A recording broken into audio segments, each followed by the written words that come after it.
নমস্কার বন্ধুরা, আমার চ্যানেলে সবাইকে স্বাগত। আশা করি সবাই ভালোই আছেন।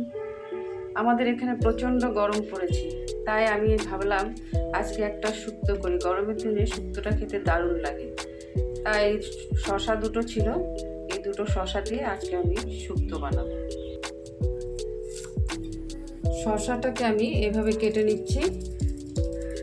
গরমের দিনে শসার শুক্তো খেলে পেটটাও ঠান্ডা থাকে বলে, তাই আজকে এই রেসিপিটা সবাইকে শেয়ার করছি।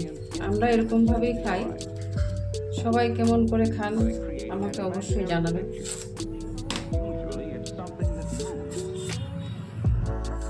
শসাটাকে আমি এভাবে ঝিরিঝিরি করে কেটে নিচ্ছি। কাটাটাও সবাই যে যার পছন্দ মতো কেটে নেবেন। আমরা এরকমভাবে শুক্তো যখন করি এইভাবে আমরা কেটে নিই।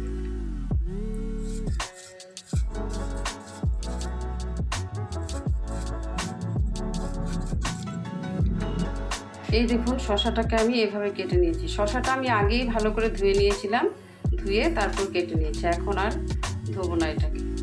এভাবে আমি কেটে নিলাম শসা। শুক্তোটায় ফোড়ন দেওয়ার জন্য আমি রাঁধুনি নিয়েছি আর আপনার আদা বাটা নিয়েছি। আদাটাকে এখন বেটে নেব। শুক্তো করার জন্য আমি আদাটাকে এভাবে কেটে নিয়েছি, এখন বেটে নেব।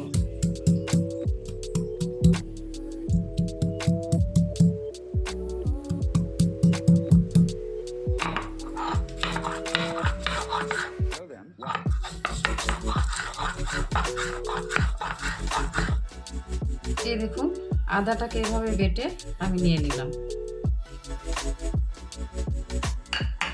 এখানে আমি 1 চামচ রাঁধুনি নিয়েছি। শুক্তোতে রাঁধুনি বাটা দেবো 1 চামচ। এই দেখুন, রাঁধুনি বেটে নিয়েছি। বন্ধুরা, সর্ষে নিয়েছি শুক্তোতে দেবার জন্য। এখানে আমি হলুদ আর কালো সর্ষে মিলিয়ে নিয়েছি আর একটু নুন দিলাম। এবার একটু জল দিয়ে এটাকে আমি বেটে নেব। এই দেখুন, আমি সর্ষে বেটে এভাবে উঠিয়ে নিলাম। সর্ষের পরিমাণ শুক্তোটা আমি কতটুকু বানাবো সেটার উপর নির্ভর করে।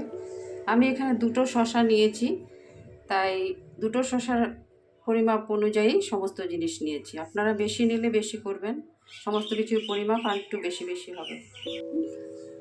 তেল আমার গরম হয়ে গেছে।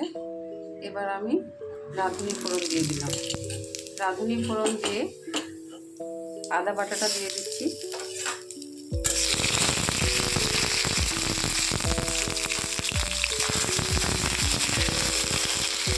আদা বাটাটা দিয়ে আমি শসাটা দিয়ে দিচ্ছি। এবার একটু মিলিয়ে নেব।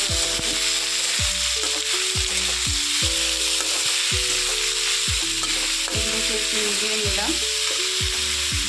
এবার আমি এর মধ্যে একটু হলুদ দিয়ে দিচ্ছি। শুক্তোটা অনেকেই সাদা রাখতে পছন্দ করেন। আমি যেহেতু দুধ দিচ্ছি না আজকে, দুধের পরিবর্তে জল দিয়ে করবো, তাই আমি একটু হলুদ দিলাম। যারা পছন্দ করেন না সাদাই রাখবেন, হলুদ দেবেন না। আর নুন দিয়ে দিলাম, স্বাদ মতো নুন দিলাম। এবার এটাকে ভালো করে মিলিয়ে দিচ্ছি। মিলিয়ে এটাকে কিছু সময় হতে দেব। একটু নেড়ে নেবার পর এবার এটার মধ্যে আমি রাঁধুনি যে বেটে রেখেছিলাম সেটা দিয়ে দিচ্ছি। দিয়ে ভালো করে মিলিয়ে নিচ্ছি। এভাবে সুন্দর করে মিলিয়ে নিচ্ছি। এখন শসাগুলো ভালো সুন্দর করে সেদ্ধ হতে হবে। এবার আমি এটাকে ঢেকে দিচ্ছি। আঁচ একটু কম করে, মাঝারি আঁচ করে এটাকে ঢেকে দিচ্ছি। এই দেখুন, এভাবে আরও কিছুক্ষণ এটা হবে।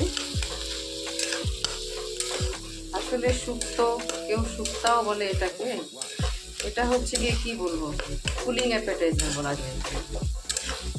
এরকম গরমের দিনে আমরা বাঙালিরা সবাই শুক্তো খেতে ভীষণ পছন্দ করি।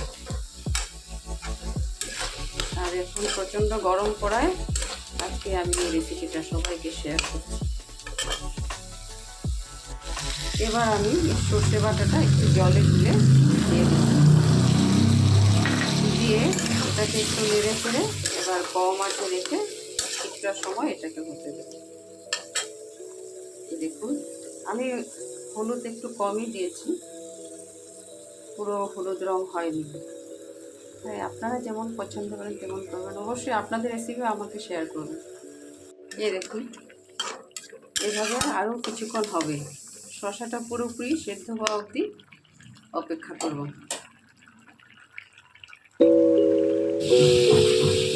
এই দেখুন, এখন আমি একটু মিষ্টি দিয়ে দেবো, এটা অপশনাল, যারা পছন্দ করেন দেবেন, শুক্তোতে একটু মিষ্টি হলে ভালো লাগে। এবার একটুক্ষণ রেখে এটাকে আমি নামিয়ে দেবো। দেখুন হয়ে গেছে, এই দেখুন তৈরি হয়ে গেছে আমার শসার শুক্তো। গরমের দিনের একটা স্বাস্থ্যকর উপাদেয় খাবার, খুবই কম তেলে এটা করা যায়। সবাই সুস্থ থাকুন, ভালো থাকুন, ধন্যবাদ।